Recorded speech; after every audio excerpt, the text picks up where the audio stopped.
Good morning, everyone, and welcome to Nation in Conversation. And a special thanks to Nedbank for hosting this critical conversation. And we invite you to all participate in the conversation at the end. We've allowed some time at the end of the session for questions from the audience, so we welcome your voices on this platform as well.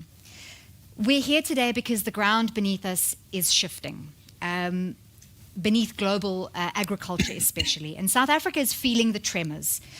Tariff escalations, trade tensions, and geopolitical shifts may seem far removed from a maize field in the Free State or from a feedlot in the Karoo, but they directly influence the prices you get, the input costs you pay, and the markets you can access. Just recently, we've seen growing tensions between the US and South Africa. We're not going to go into too much detail about that, but about the impact. The US only makes up about 4% of our agricultural exports, yet the knock-on effects can be significant. Exchange rate volatility, shifting trade alliances, and a race for new markets all create both risk and opportunity. Our goal today is to unpack these global trends, understand what they mean for us locally, especially in the grain and livestock sectors, seeing as we're here in Bothaville in the Free State, and to explore how we as a sector can future-proof our export strategies. Joining us today are four outstanding experts to help us make sense of it all. I'd like to introduce them to you. On my left is Shane Naidu from Nedbank Commercial Banking. He's going to be speaking to what the bank is seeing in the future of the agricultural space and how clients are responding, and where diversification opportunities lie. Next to Shane on his left is JP Landman, well-known political and economic commentator and analyst, who'll give us a big picture of the global trade tensions and what's at stake for South Africa.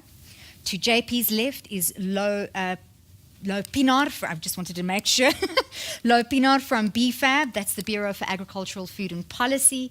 He's going to be diving into the data, and if you know BFAB's work, they do incredible research and projections through their BFAB baseline to look at where we stand and where we might be headed, supported with numbers. And then on the very end is Dewald Olivier from RMIS, that's the Red Meat Industry Services. He's going to be looking at red meat as a sort of example of what's working, what's not, and what the broader sector can learn from some of our experiences with red meat exports. So welcome. Thank you very much for your participation here today. I'd like to pose a headline question to each of our panelists. Each of you participate in the agri sector in a different way. Reflecting on what's happening in terms of global trade, what for you are your greatest concerns, and what do you see as the greatest opportunities for South African agriculture? And I'm going to put a challenge here and a caveat, and to say let's keep this nice and tight because you want to get into the granular level discussion after that. Shane, let's start with you from a financial and banking perspective. Thanks. Morning, Ali. Just trying to unpack, and I suppose we'll unpack it as time comes, but related to the financial industry and the banking sector, if you look at the knock-on impact, we'll talk about competitiveness of our jurisdicts or farmers, especially considering majority of exports or agro-processing post-farm gate is impacting our farmers directly. We'd look at the value chain, everybody within the value chain, such as exporters or marketing exporters as well, understand how does that affect them accessing finance, impacting jobs, and looking at the value chain of what are alternatives going forward to make sure they have business readiness going forth. Thank you. JP, from your perspective. The biggest threat is the election of that fellow in the White House. He's not a skeptical, but he's causing a lot of damage. What is the biggest, and we have to live with that, we'll have to cope with that. What is the biggest opportunity is the fact that there's pressure now on South Africa and on South African farming. South Africa has got, the record speaks for itself, the data is there. Since democracy, agriculture has been one of the most outstanding performers in the South African economy. Farmers now produce double what they produced in 1994. And of that double, 50% gets exported. It's a fantastic track record. And now there's pressure on us, and I think that pressure creates the opportunity to seek more vigorously and more energetically alternatives, especially in the export market. So in the pressure, I see the opportunity. Absolutely. That's how diamonds are made, after all. Exactly. Lo, over to you. Yeah, morning everyone. It's great to be here. So I think my worry is that in all the years that I've been working as an analyst or economist is I've never seen an economic policy so big in scope and scale, and that someone of the scale of the USA could impose something like that that doesn't have the foundational economic theory and thinking behind this. And so for me, I don't know if I'm a geek or wanting to understand too many things, but ever since, the inauguration by the president, I've been listening to various speeches, the reports from the administration, and I honestly, even now, cannot make sense exactly of how they're planning to run and use tariffs, in particular, the trade policy, and how they want to achieve their outcomes. Now, you can say many negatives about the current state of trade and how the US will influence that for the coming 4 years. But just for everyone to remember the scale in this case, obviously the US, the biggest and most prosperous nation in the world ever, and now that country now imposes unilateral tariffs. So that means a certain percentage across the board. Of course, there were a few industries that were or products that were excluded. But just thinking of the scale of such an economic policy, I've never seen something like that. In fact, I don't think any economists have seen that in maybe 60 years. And so my worry is that maybe the lessons why we've gone to free trade over, let's say, post-World War II period, maybe many of the people alive today haven't realized the lessons learned way back then, why it's not a good idea. So my kind of introduction would be, I'm more convinced now than even 4 months ago that it's really an economic fallacy to base a policy of this magnitude and trying to achieve what it aims to do. Maybe the aims of that, and that's where the positive thing comes in. The USA, the administration is trying to bring down very unsustainable debt levels in the country. But I'm just very sure the way that they're thinking about trade and tariffs will not solve their problem. And I'm waiting to see if I'm wrong, but I cannot see that succeeding. Thank you. Dewald. Bringing it home. We saw China recently banning the import of South African beef. And I think for us, that is but an example of the trouble that we have. I mean, I've got a list of 5 pages of all the issues that we have. The fact is, we negotiated an agreement and with China specifically in saying, this is how we're going to deal with this disease, foot-and-mouth disease, export of beef. So that is a grave concern. I mean, we as industry said we're looking at this from a different perspective than just solely relying on an open or a blanket discussion with an importing nation. So that's a concern. The opportunity in that is, we've seen, and everybody mentioned the US and the China relationship at this stage. For us, we say, why keep on knocking your head the same door where you've been denied entrance? Look at other markets. We've got massive markets lying and waiting for us. The ASEAN countries, they've been here visiting us. So there's massive opportunities there for us specifically in the red meat industry, but I think for agriculture as a whole. I want to start looking at the detail with you, JP. And if you could give us some context into the bigger picture. The US, as I said in the introduction, only makes up 4% of our agricultural exports. But we're still talking about it, which means the impact is far-reaching, the ripple effect. Their agreements with other countries impact us, whether we like it or not. How should South African producers be thinking about our position in this new global dynamic? Well, I think first of all you must accept that AGOA is dead. I laugh when I still see people. We must try and maintain our position on AGOA. How do you maintain a position, a dead thing? Trump has imposed 2 tariffs, 10% on everybody, including the UK, with whom he negotiated the deal. So I think that's the new normal. That takes out the 0 tariffs under AGOA. Secondly, he's imposed a 25% tariff on all aluminium, steel, motorcar and automotive products. So that takes care of AGOA. AGOA's do it. Moenie eers begrafnis toe gaan nie. So you have to look for alternatives. I think that's the critical point. And to the point that you've made, if it is not China, there are not only two economies in the world, and that's China and America. There are many other places. And an obvious one for us is the Middle East, where South African agricultural exports into the Middle East is less than 1% of what they consume. Likewise for Africa. I think we've got to shift our focus into areas where we haven't been before. I like the idea of ASEAN. ASEAN is certainly a market of the future and of the present. There is Africa. Because we're English speaking, by default, we use English, and because our time zone is a European one, we have tended to focus on what we know and what is comfortable. Fact is, there's a wide, wide world outside, and we'll have to go there. Because, as I say, AGOA is dead. The 10% tariff that Trump is imposing on everybody will stay. That's not going to go away. I very much doubt, I don't know, I don't want to talk about that. The president was here yesterday. He's meeting Trump next week. They're trying to do a bilateral deal. I won't hold my breath. I really won't hold my breath. I think Trump has got South Africa in his crosshairs, and he wants to extract some kind of a revenge. So I would say forget about that. Go out to new markets, new places, new areas of the world, and explore alternatives there. Having said that, I don't want to be unsympathetic towards people who are taking a hit here. If you're a BMW or Mercedes and you exported, those two manufacturers exported their products to the US under AGOA, that's now gone. In fact, they now have to pay they have to suffer a 25% import tariff. It's going to hit those companies very, very hard. Well, so there will be blood. There will be blood. Take out a handkerchief, cry with them, but carry on and look for markets elsewhere.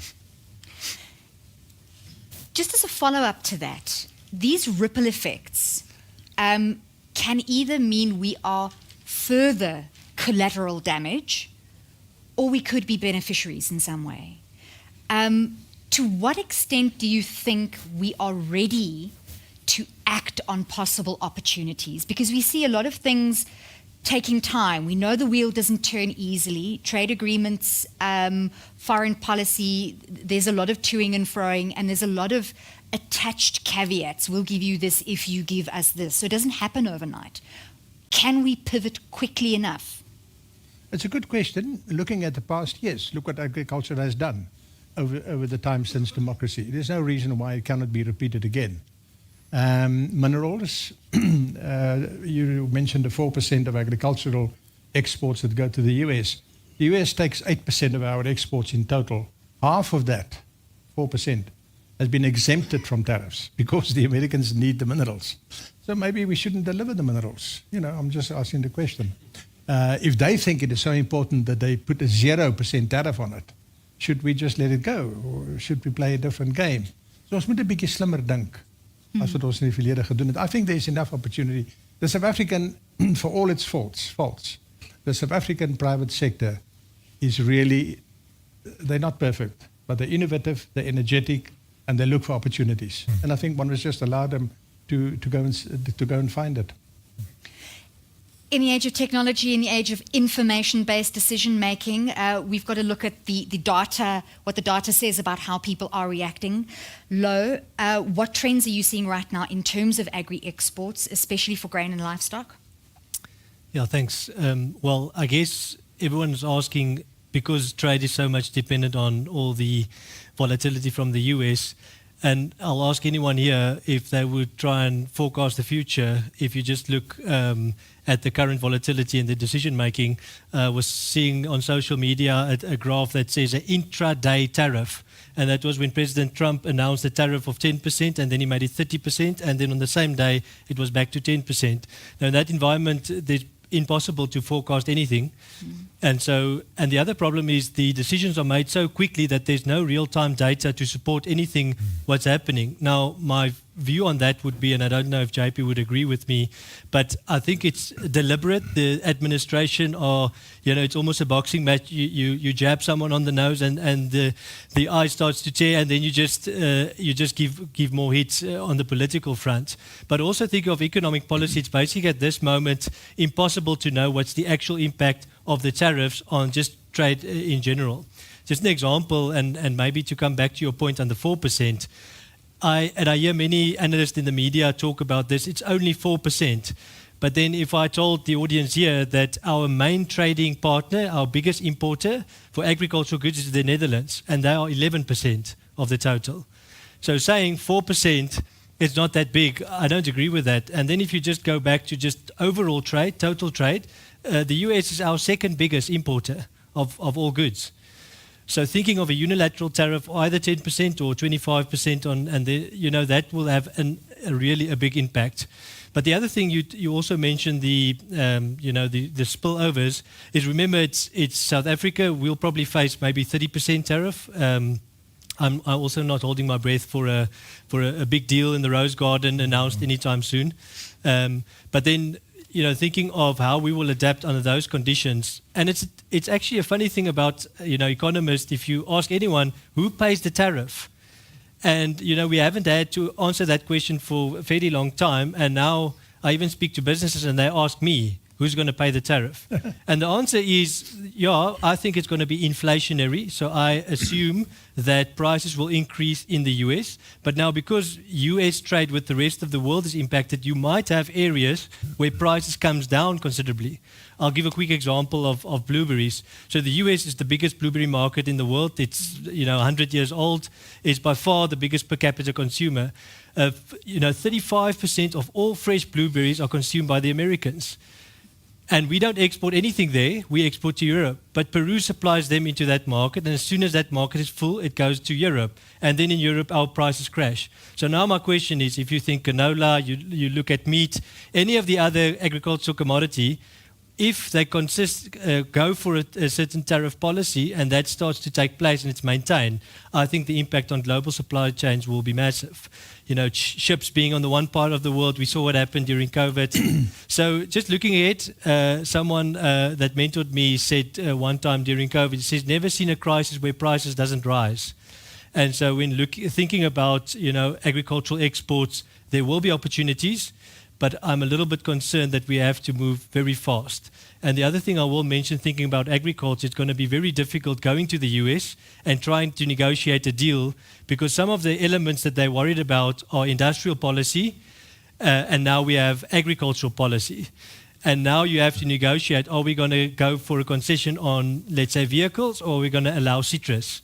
And that's where it's going to get very tricky internally, even before we go there. And I hope we've got the astuteness and the real capability to negotiate there, because we're definitely going to have to make concessions. Before I move on, which areas of agriculture are the most vulnerable, and which sectors or commodities within agriculture have direct access to sort of the easiest opportunities from this global volatility? Yeah, so I think, for the US, so under AGOA, Africa Growth and Opportunity Act, it's been now for 20 years, we've got a preferential market, so it's a zero tariff. So the main, and you can just look at the list of main exports by value. So there we look at citrus, wine, nuts, particular macadamia nuts. Then you've got agro-processing wine, for instance, and then stuff like edible, ice creams. There's a whole list of different things. But those will be hit quite hard. But the problem with some of these value chains, for instance, our lemons and oranges that goes to the US, because the Western Cape is a citrus black spot free area with parts of the Eastern Cape, that means we've got not only access to that market that the rest of the country don't have access to, but now even that access will be basically cut off because of now the tariff. Now again, just the tariff doesn't move from, it is zero now, but then you normally move to what we've agreed under the World Trade Organization, what we call the most favored nation tariff.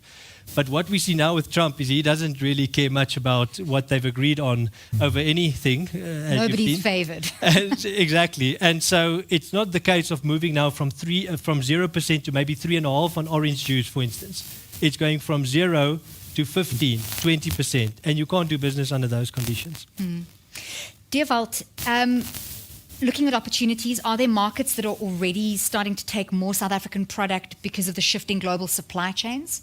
I think we've seen it a while ago already. I think there was an anticipation that something's going to shift. So really already end of last year we started, and I mentioned the ASEAN countries. We were in Indonesia, and the discussions already actually looked at the similarities that we have with those countries. One of the biggest things which we don't think of is, for example, small-scale farmers.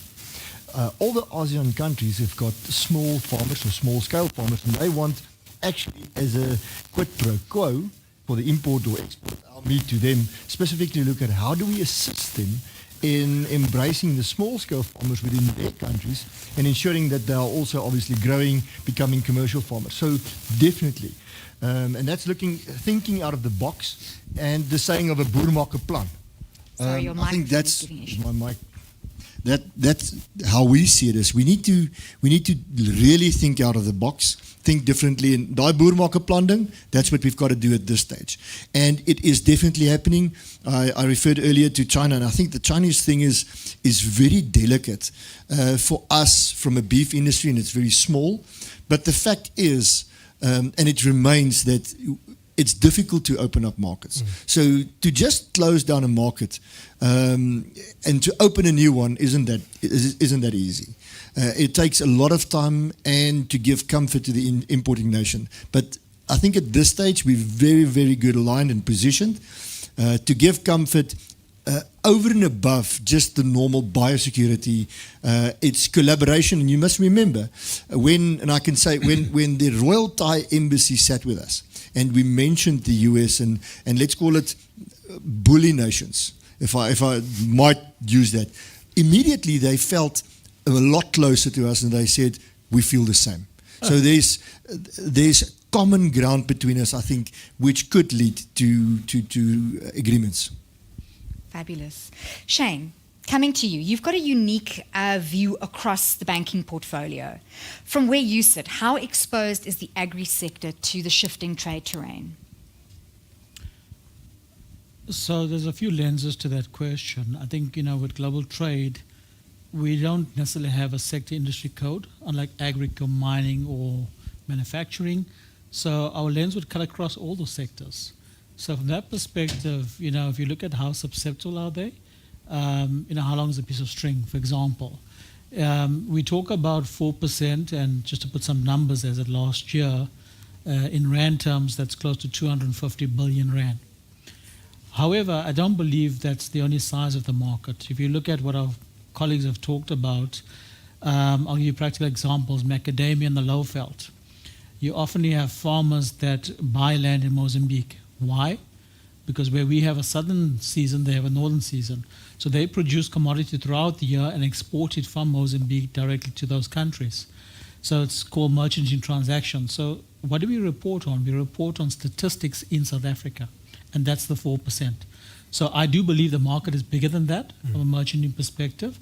So the challenge is, once you adopt tariffs, and specifically in agriculture, the margins are very small because of the value chain. So if you look at the value chain, and it's the same in many commodities, it's total exported costs. So if it costs you X amount to produce it from a primary agricultural perspective, what about farm gate? Because you need to track that until you get the money back. So money in, money out. You've now got what we call marketing agents, which are registered with food programs in most countries like Tesco's and Costco's in the US. And these buyers then register to say, once the commodity is in my basically cold storage, you're looking at about, say, 8 to 10 weeks until you test it, get the money back, and then you've got volatility of exchange risk.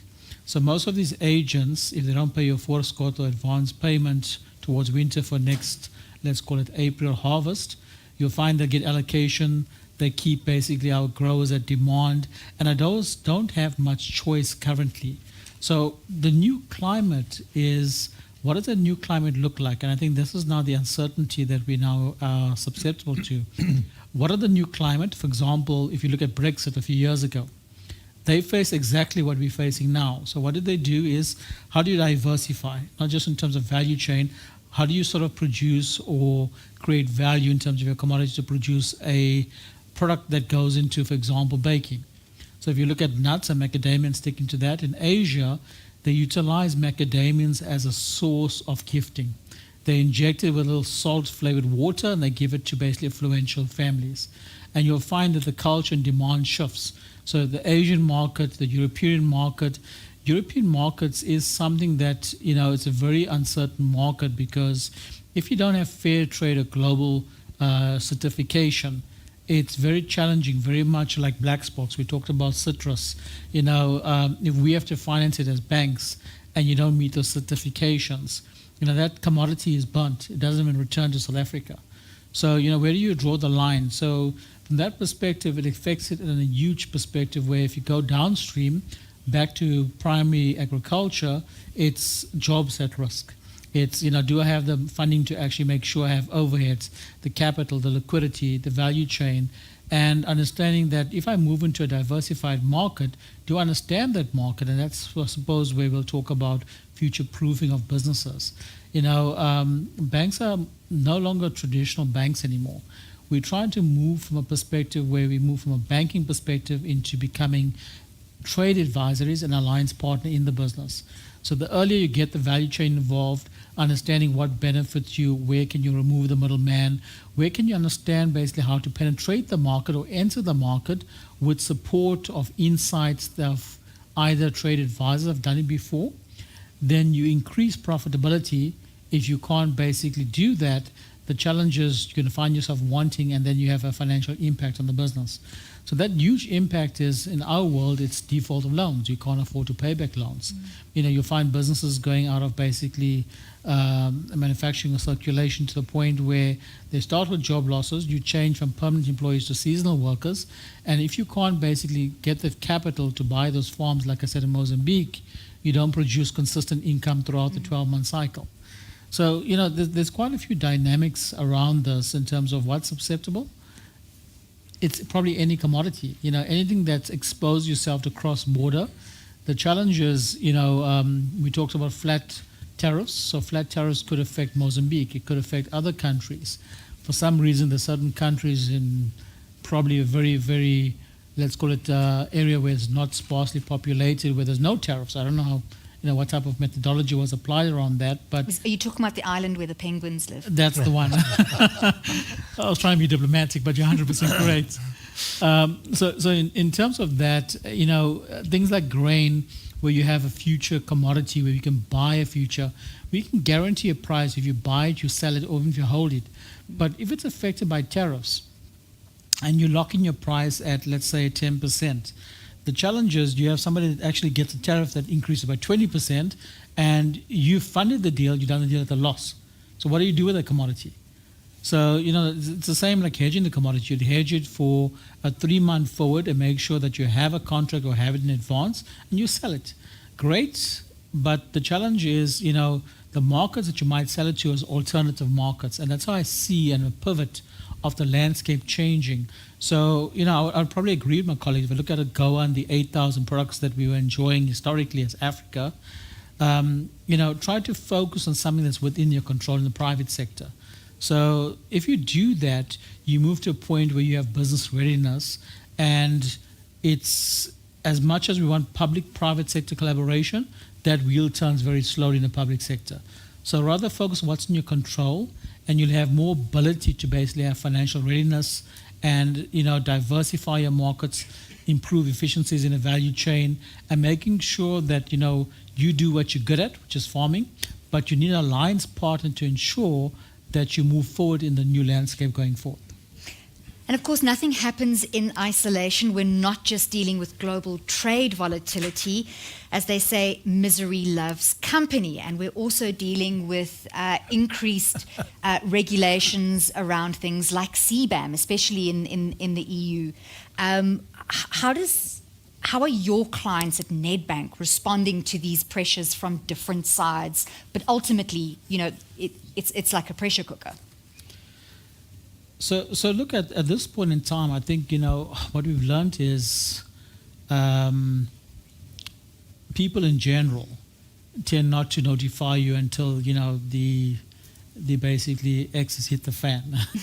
So what we're finding is thus by becoming an alliance partner in the business to pick up early warning signs in advance, or from a banking side, how do we be more proactive where we pick up, hang on, there's a drop in demand. We've noticed you exported less. Why?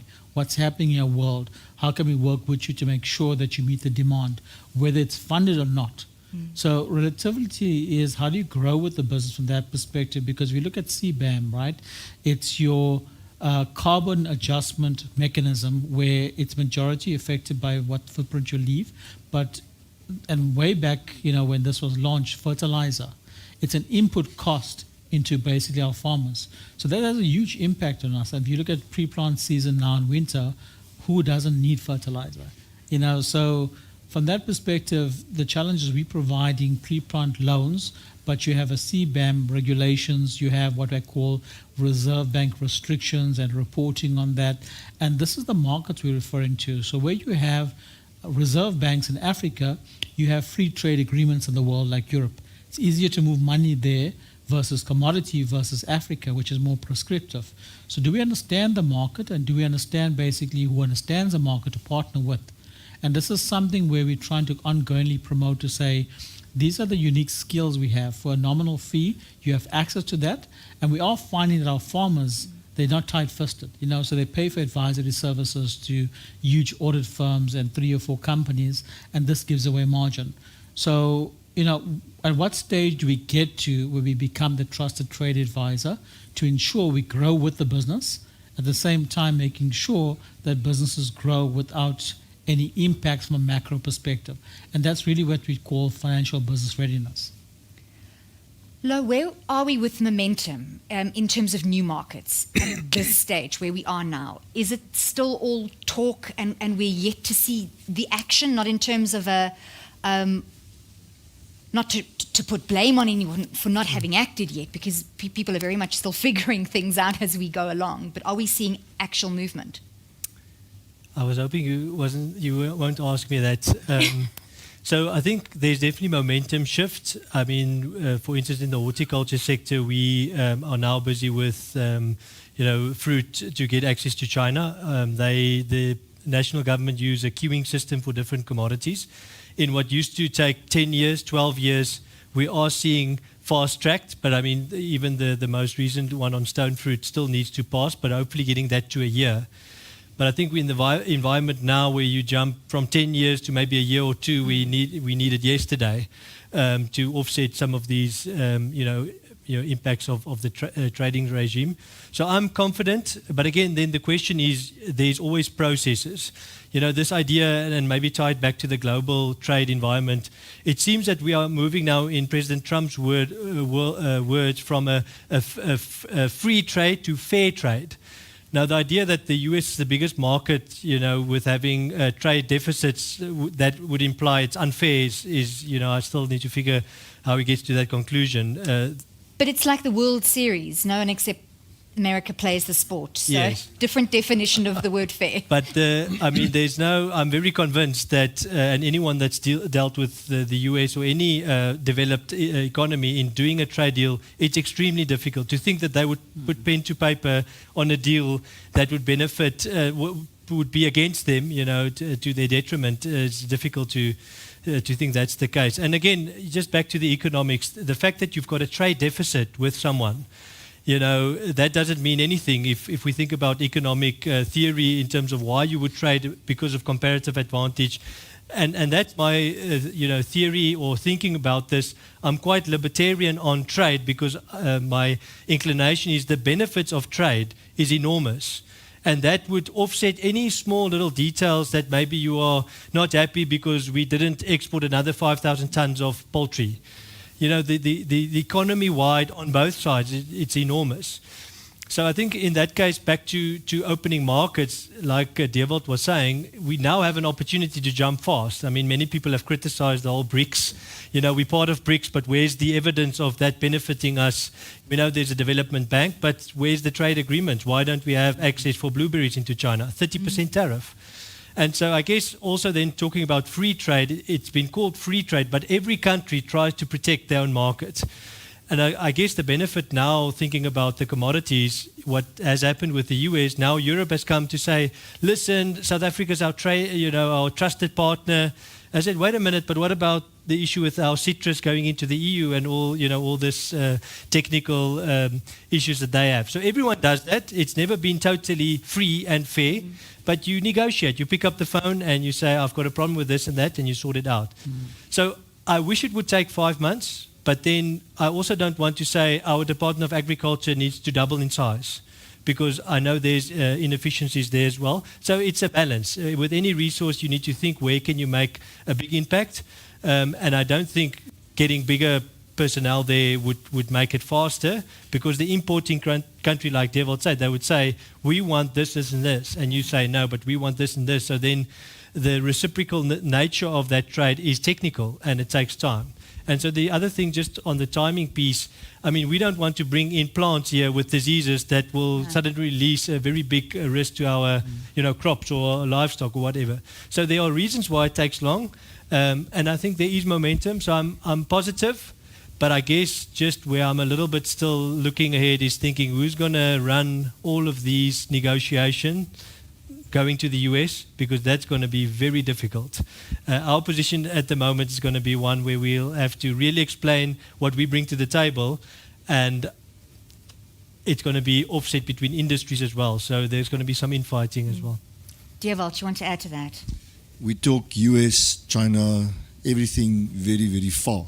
The question is, we've got an African Continental Free Trade Agreement here, and I've seen nothing about that. A lot of talk, but is it possible? Are we into it? Is that going to happen? The question we're asking from red meat side is, and we're hesitant because we haven't seen that actually moving. Before we get to the African Continental Free Trade, I want to stop with you a moment, JP, to talk about SACU. SACU. When we talk about new markets, we talk about Asian countries, we talk about the Middle East for red meat. Africa surely, as our direct neighbors, should be easier. Well, look, we export a lot to SACU, South African Customs Union. Yes. We do export a lot to them. I think the challenge is to go north of SACU, to go into the rest of Africa. And the point that you raised, the question is, who must do the running? Who must do the running? Now, it seems to me it can't be government. It's got to be private entrepreneurs. It's got to be businesses. It's got to be people who go into Africa. If you go into French-speaking West Africa, well, preferably be able to speak French.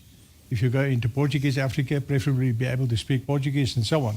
But it's the business sector that must develop it. You can't expect that a civil servant from DTI or a civil servant from, what's the place called, the Durko, they can do that. They can't. They can play a supporting role, and they can help. Give you a short list of the prostitutes and so on. But for the rest, you actually have to do the work yourself. Moving on to, let's see what red meat can teach the rest of the agricultural sector from the progress you've made recently with getting into, and in a very strong way, new markets in the Middle East. The decision we made was, let's do business with the people who want to do business with us. We've seen that the hurdle is set so high into certain, let's call it the first world countries. They don't want us there. So why do we keep on, red meat, keep on pushing and pushing and pushing? And we see that we will never be a first world country. Because if we're a first world country, South Africa specifically, then they'll be calling themselves a superior country. They'll always be one step ahead, and they'll always want to keep us a level below. So we've got friends. Let's do business with our friends, and that's the total approach that we took. There are definite countries that want our product. Let's do business with those countries. They might pay a little bit less, and I think at the end of the day, because they've got the same issues or problems that we have. But the fact is, we move product. We're not sitting in and having a surplus of red meat within the South African context. We can move it out. And we're going to focus on and keep on focusing on those specific markets. And the effect that they would have on us, we believe that we have to do business with friends. Because currently we're knocking on doors of people who clearly are telling us, we don't want to be friends with you. So let's play with our mates. In terms of friends, I don't want to push us in the wrong direction, but it keeps coming up, and we've received some backlash for this. But in terms of the difference between our business friends that you are talking about, people who want to do business with us, and ideological friends, they seem to be pulling in opposite directions. Your reflections, JP? Yes, they are pulling in different directions because it's two different fields. The one is politics and political values and international relations, and the other one is economic concerns. So yes, they will pull in two different directions. The same applies to every other country in the world. I don't think there's anybody who's exempt from that. So the trick is to do it in such a way that you balance the two. And I think the two countries that we can learn from is India and Brazil. Two emerging countries, we can really learn from them. I mean, the beautiful story for me about India is when the war in Ukraine started and people started sanctioning Russia and so on, the Indians said, no, Russia, don't worry, we'll buy your oil. The oil price then was over $70 a barrel. The Indians paid 45. But more than that, they paid in rupees. Now, that's what I call looking after your own interest. And I don't think we've quite learned that yet. And that's understandable. We're a young country with a young civil service and so on. But I think in the State of the Nation address earlier this year, before the election, the President made a point that DIRCO will reposition itself as a department that helps with trade and commercial relations. Excuse me. And clearly we have to see more of that. Yes, so you will have these tensions, so you will have to manage them. That's it. Sloosh. You don't have to. Doesn't mean you have to, just bow to this side or just bow to that side. You've got to ask with both. That's how you must do it. Shane, let's bring it back to Nedbank's perspective. You talked earlier about Nedbank as wanting to be a trade advisory rather than just a banking partner. So from that perspective, in terms of future-proofing, what does it actually look like for a South African producer or processor? So I think we've touched on certain things from I'll call it a financial and trade advisory perspective. Often from a primary agricultural perspective, we're funding these commodities. If you look at our market share just as Nedbank, we've got a decent market share from a primary agricultural perspective. And as I mentioned, post that farm gate, we just to create fluidity in terms of saying, where does a commodity go to? So in future, as I mentioned, a new landscape, how do we make sure that our customers get access to market? We talked about intercontinental trade. Nedbank prides itself to say our strategy in Nedbank, we call it Nedbank African Regions. We own 22% of EcoBank. So what does that mean? We're represented in 37 countries, both in West and East Africa. So we talked about speaking French. If you can't, I suppose, how do we speak to somebody that's in the country, has IP knowledge, has understanding of the market, where we can just leverage? So one of the things is, you might not need to reinvent the wheel. That's what we're saying. So if we can get to a point where we have penetration through leverage of alliance partners, which is trade, understanding, like we mentioned, we sell the commodity, but it's demand and supply. If we don't have a dependency, and we're very rich in commodities, both hard and soft in Africa in general. If you look at Africa as well, when it comes to basically agriculture, if we have a demand from an alternative, be it the Asian market, a US market, or any other market, these are first-class commodities. They're not the stuff you buy at fruit and veg. And, cognizant of that is we have a dependency, as I mentioned, where there was allocation from somebody that had a food program. If you don't have that dependency anymore, you have an open trade market. So if you look at that versus technology and how you can promote your commodities as well, the intention is, can you ask more for the commodity? And if you have a demand and we demonstrate the demand, from a financial perspective, you'll ask any farmer, cash is king. So it doesn't start with the working capital post-farm gate. It's pre-plant season. Do I have the basically cash to plant the commodity, to basically harvest it from Feb onwards as well? And then, of course, making sure that recovery comes back into it. The default of a loan, like I said, is the last of the matter. Where we're actually working towards in terms of trade is saying, how do we then become a partner to advise you post-banking? So if we look at freight, freight forwarders often touch the commodity where we might or might not see it. So where do we get involved? Most freight forwarders, people are not aware of legislation, we touched on it. So Reserve Bank under B9 stipulates you can actually split invoice your farmer. Why would you do that? Is because the farmer's income is probably coming in a foreign currency. So probably dollars, because Maersk MSC pays in dollars. But if you move to a different market and that commodity comes in dollars, and we have, let's call it alliance partnership, we change it when it appreciates, which means you make money off the currency. Not by default, you're not a trader, but it's linked to the commodity. So you end up making more money off a great crisis. So one of the opportunities is also saying, if I reduce demand on the dollar in the US, how do I make sure I increase things like demand in the pound or the euro, or making sure that if the demand is now moved or shifted, you've reduced concentration risk. The freight forwarders, often what you find is they're great, and it's a symbiotic relationship, and they constantly say, listen, I'll give you payment terms, that's great, but it comes at a cost. So in simple, what we find is, these come at 3% a month or 36% overdraft. That's quite an expensive overdraft a year. So, it's about making sure if you want something very specific, you go to an alliance partner that can unlock that value. In that way, if you can't reduce overheads, you grow on the top side. You become profitable, you become resilient as a farmer, and this is really what we're trying to do, future-proofing for farmers and commodity clients going forward, is how do we understand where if you grow to a point where you become economically feasible, it grows the economy, it grows jobs and sustains jobs.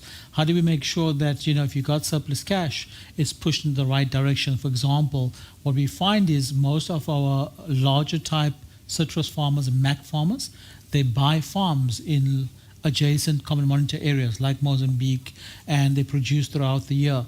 And then you find you have a globalized commodity trader. So it's about owning the value chain and taking control on that. And I agree, if you look at this strategy, business should drive the strategy and demand.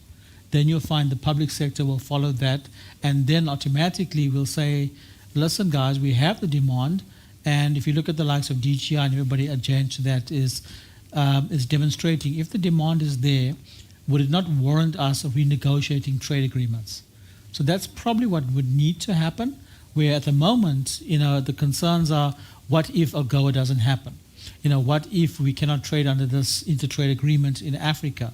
And I think we just need to change our mindset, and that's where trade advisory comes in. It's not your traditional banking advisory services. We talked about a crisis earlier. There's a saying, never let a good crisis go to waste. JP, what opportunities might this shake-up present for South African exports if we move fast and smart? Well, I think, it's already come to the fore. It seems to me blueberries can be one, and getting meat into ASEAN would be another one, and SACU, the African continent, north of SACU. We're doing a lot of business in SACU, so going north of that. I think the opportunities are there, but that is something that is best judged by the business people, farmers and commercial people in each different market segment. I don't think there's one size that fits all. What I think is important is that we get closer collaboration between government and the private sector. I was reading a report on the ostrich industry. Very interesting story. And at the moment, the ostrich farmers are forking out about 40 million a year to pay for an industry-wide organization that's doing export promotion and a number of other functions. Now, it seems to me, if you bring the relevant government department and the ostrich farmers together, and you say, listen, let's split this, 20 million, 20 million. I think it'll be a big relief for the ostrich farmers, and 20 million in the Department of Agriculture's budget will probably not be noticed. So if you put that together in clever partnerships, that's the only way that you can move it forward. Private sector on its own can't do it. We've had remarkable successes, but I think you can have more if you leverage. So for me, the short answer to your question is partnerships in virtually every industry that we have, where that industry's people and government people work together and say, look, we have only one goal here. In the next 5 years, we want to double or treble or increase by 50% our exports. How are we going to do it? A kind of a focused approach. That, I think, can make a big difference. And if this crisis, look, what did we see with electricity? Electricity was a crisis. What did we get? We had enormous change after partnership between government and the private sector. What are we seeing now in ports, harbors? Exactly the same story. What are we seeing in railways? Exactly. Last night, there was an announcement by the minister that a request for information proposals on passenger transport is coming out. These things would have been unthinkable 3 years ago and 5 years ago. There's been a big shift in our body politic towards a more rational approach, towards partnerships, towards bringing people together.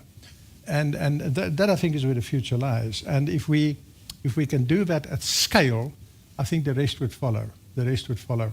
But we need to change our attitudes a bit. We have people who've ran out of the country at a great speed to America to go and cause trouble there and so on.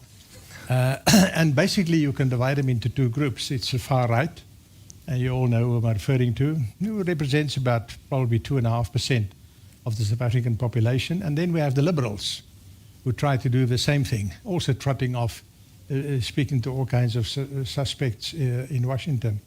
Now, the one group will have to learn that they live in a country where there is a majority, democratically elected, and you live with that. And if you don't like it, there's now a channel for you to fuck off to America. Great. So that's great. The liberals would have to learn to change their attitude from one of arrogance, and we know better, and there's only one way, and that's our way. Move from that to a position that says, what is the common good here? How do we achieve that? What can we do to jointly get there? And the current debate, as we're sitting here now, on employment equity quotas, I think illustrates the point beautifully. It illustrates the point beautifully. I think it would have been much better to pursue a cooperative joint approach to say, look guys, what do we want? We want to have a transformed economy giving more opportunities to black people. Is this the way to do it? No, we don't think this is the way to do it. Right, can we talk about this problem and how we solve it? That is how South Africa got to where it is. That's our strength. And I don't think we use it enough. And that's the opportunity that we have in promoting exports.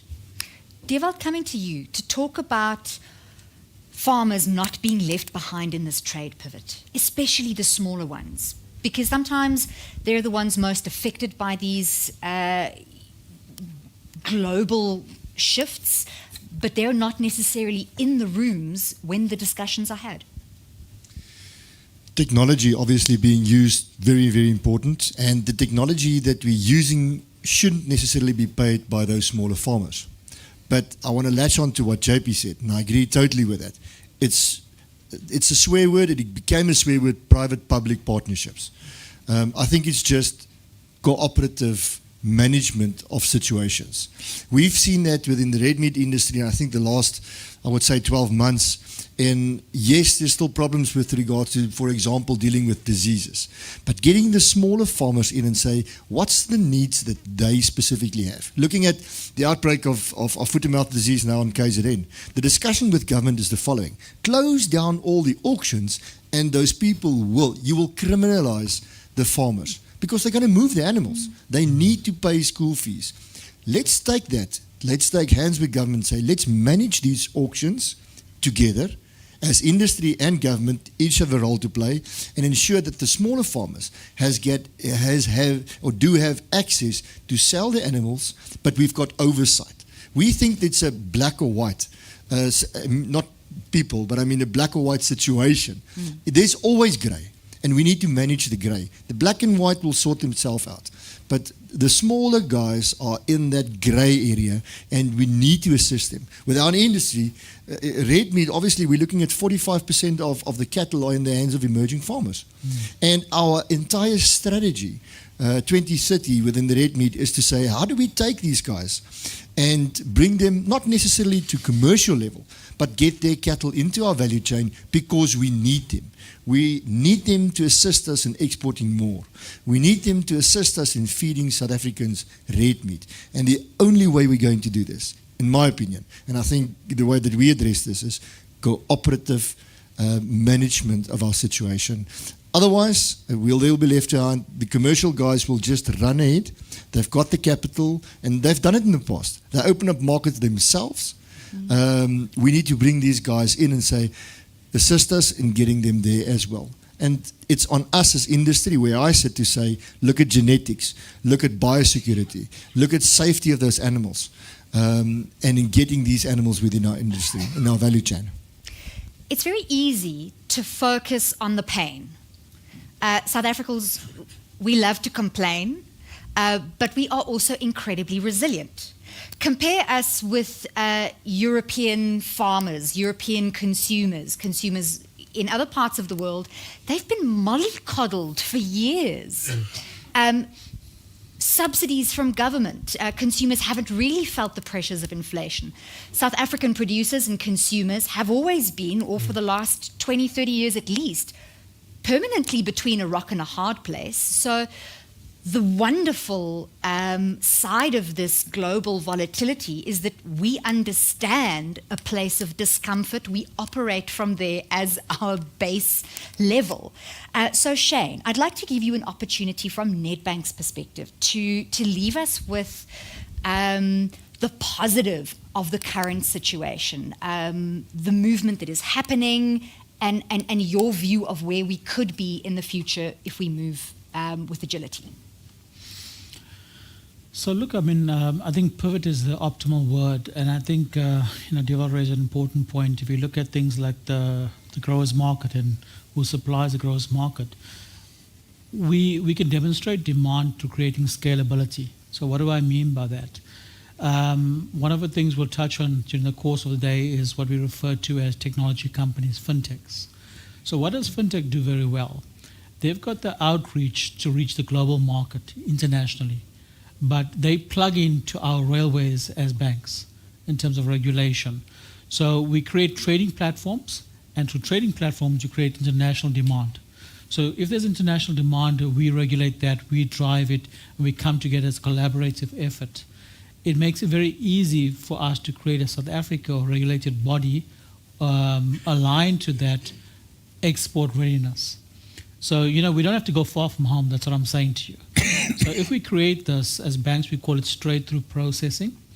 We become the financial support, the backing, the regulation to solve for that as well. We're reliant on basically downstream as well, the industry bodies as well, to demonstrate scalability. And that's one of the collaborative efforts we can have. Yeah, look, there's huge donor funding, or grants as we call it. We won't touch on that too much as well. That could collaborate basically what we drive. And I think that's the real opportunity here is, as much as we say we're trying to penetrate new markets, we could just use technology as ever-changing basically going forth to make sure that we can actually globalize our industry as South Africa. And this is something that we're exploring every day in near future as banks is how do we become sponsorships to what we refer to as third-party payment providers, TPPs. And this is really where we're moving towards is, it's great to ensure that, we go to an auction, we see the cattle, we see everything, you can kick the tires, as I call it as well. But guess what? It's limited to South Africans. So unless you've got buyers or representatives in South Africa, this is the globalization we'd like to leverage off, and we want to encourage collaboration going forward, because this is where we'd like spend to go towards, where we have our farmers, we have bodies that can create scalability, and that's where investment will come from, both locally and foreign direct inward investments. This is now your golden opportunity to pepper our experts with your own questions. And we've got a taker right in the front row.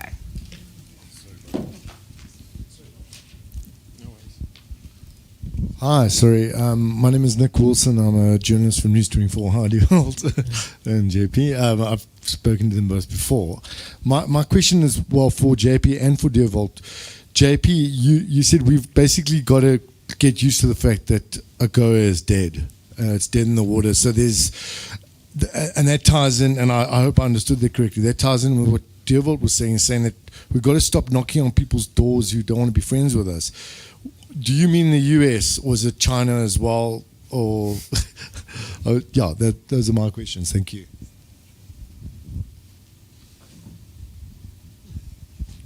We need to speak to our friends, whoever they are. I think it's whether or not it's the US, not China, not the US. I'm talking red meat. I mean, getting access to those markets, we see. I mean, Europe as well. We struggle to get into Europe because the hurdle is so high. I mentioned the fact that they'll always be a superior nation in their eyes. So from a red meat perspective, they're going to keep us out. They don't want us to be there. So why trying to reach that hurdle? There's the magical, we're going to be paid in euros and all these dollars and so on from these nations. Yes, there's specific niche products that we can take out there, but globally or generally speaking, let's focus on getting the stuff, our product out there. Let me punt red meat. I mean, we've got the best, one of the best red meat products in the world. And we're consuming 95% of it locally. Biltong. And biltong. I mean, looking at biltong is the beneficiation has already taken place. You can export that to any country in the world because there's no FMD, there's no disease. It cannot. If it's done properly, that's a product that's eaten across. Well, every continent in the world. Let's do it. Let's look at it differently. And that's thinking out of the box. Boermakeplan, as I said, we are stuck in a rut with regards to what we can do. Back to you, Anli, I think saying is, we've been used to this. We need to think differently about it. And I think there's many other people who align with us. We need to find them and shake their hands and put an arm around them and say, let's do business. Is it as easy as that, though? Because, I mean, there's this concept among young people today, and I'm not, unfortunately, no longer classing myself as a young person, but they're frenemies. You know, there's a carrot and a stick, and sometimes your friend hits you with the stick, and then you think that they're your enemy, but then they give you a carrot, and are you friends again now? It's not always as cut and dried, or is it? I don't know why do you try and dance around the egg? I mean, you can only try. My late father used to say, my son, you can only do business with a man who wants to do business with you. You know, and maybe he's an American that buys biltong, but maybe he's an American who wants to buy your minerals, then you do it. But he's not an American that wants to buy your BMW at a 25% extra tariff. Well, then you don't do business with him. Then you go with the guy who buys your blueberries and your biltong and so on. But I strongly support it. But our vision must be every Chinese citizen should have a piece of biltong in his mouth. If we do that, man, the price of biltong will treble. It'll be a disaster. We can't eat biltong here. More questions from the audience.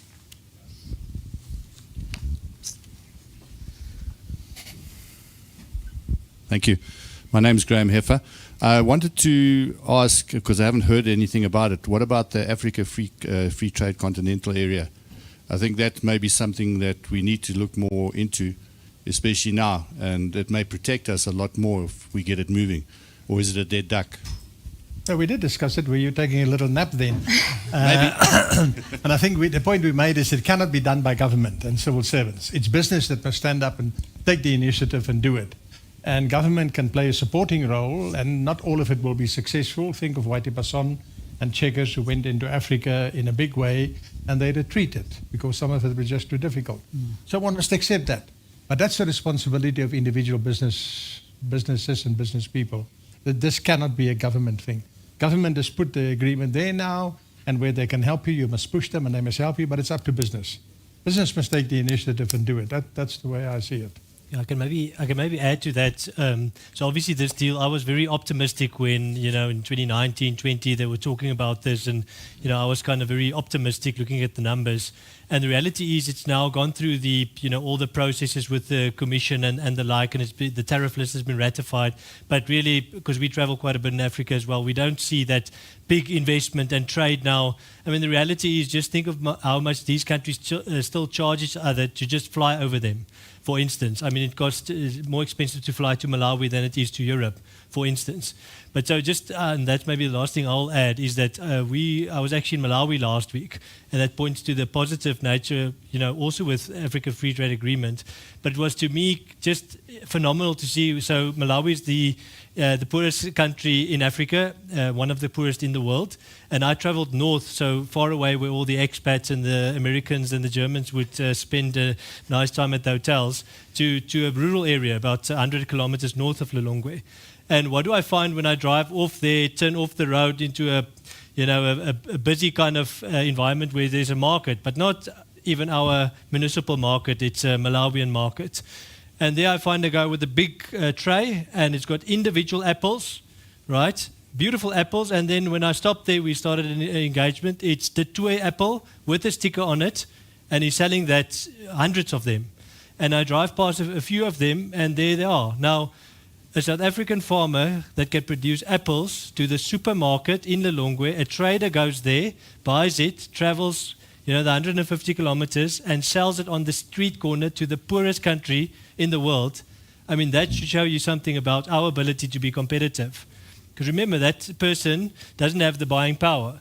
Now I'm saying more of that, but then just a sort of a caveat on that is that, remember, Africa purchasing power will not allow us to, let's say, divert 8% of US trade because then prices will drop. So it's also about the product. But yes, I agree there is maybe opportunities for Africa. But again, last point, I was there a year ago in Malawi in May, and the currency was 1,600 Malawian kwacha. This year, 3,500. So there's other problems in Africa that we often don't associate with, which will be in the way for this trade and investment to flourish. Maybe I could just close off on that point. So what we find is, I know you've raised a specific agreement, is our farmers often fear what they call dollar shortages. So what that means is that oil-rich countries, there's a shortage of dollars just to get paid. So therefore they avoid certain countries in Africa like a plague. And I think this is the advisory services we're referring to, is if it's a business-driven penetration strategy, that market intel is understanding, this could be a greatest buyer, but will I get paid because all dollar payments go to reserve banking country? They then said, is this related to food security? Yes. You get put onto a list of 20 payments for the day, and great, so who gets paid first? So there's no guarantee you get paid if there's no dollars. That's what we're saying. So things like that also affect agreements. And when you look at any businessman, he says, what, if I look at all these risks versus, 8% or 7% margin, is it worth doing business in Africa? So this is the intercontinental trade we're promoting, but it would be business driven with market insights from people that have experience. So it's not just limited at basically that agreement. It goes beyond that. I think I saw a hand. Yeah, we've got time for your question. Morning, everyone. I don't want to stand up so that I'm too tall for that. My name is Tracy Marobobo. I'm from Ventersburg. Mine is just a comment, especially based on the remarks that were made by JP. We have seen a lot of public-private partnership programs that has ensured that the small-scale farmers, they are also part and parcel of, they participate in the main agricultural economy. So there are successful ones. I know Grain SA and also Cernic. I know RMIS should be aware of it, where smallholder farmers, they are no longer immersed, now they are commercialized, and some of them are actually producing good quality products that are suitable for export market. Why I'm saying that is that there are already programs, based on transformation that are already working. So if the private sector is going to push this entire program of tariffs and also making sure that we talk to our neighbors, let us also engage those successful projects and try to copy and paste there's no need for us to start from scratch when others have already built the foundations. So that was just my comment, but I truly believe if the private sector works hand in hand with the state, we will definitely improve our sector. Thank you so much. Thank you very much for adding your voice to the conversation. Any rebuttals? Any further questions from the audience? Well, then on that note... Before you go, Yes. I wanted to make this comment. 10 days ago, my wife and I met a young couple. They're about 42, 43. They lived overseas for 12 years. The husband, the wife, 10 years. And they're back in Johannesburg. And he's an engineer. And he worked in the oil and gas industry worldwide. Inter alia, 3 years in Russia. And he said Russia is the only place in all the countries that he worked in. Russia is the only country which is like South Africa in that the boer maak 'n plan. He says if something goes wrong, you take a spanner and the police will blow draad and you fix it. Something goes wrong in Norway, complete catastrophe. Alarms, red lights, helicopters, everything comes to a standstill. They can't handle it. They just can't handle it.